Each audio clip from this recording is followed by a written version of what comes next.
kakapitas lang. Ito, hati na lang sila ng mag-ate. Dapat daw, sabi ng nanay ko. Ito. Ayan.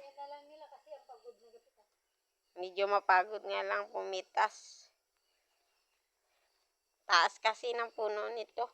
Kung saan nga mataas, yun pa ang masarap. Tapos, yung avocado na isa ang baba-baba. Pwede kong abutin, kaya lang tabang. Hindi ko alam bakit ganun. Dalawa kasi ang klase ng avocado namin dito. Ang isa lagkitan, tapos ang isa yung native yata. Yun.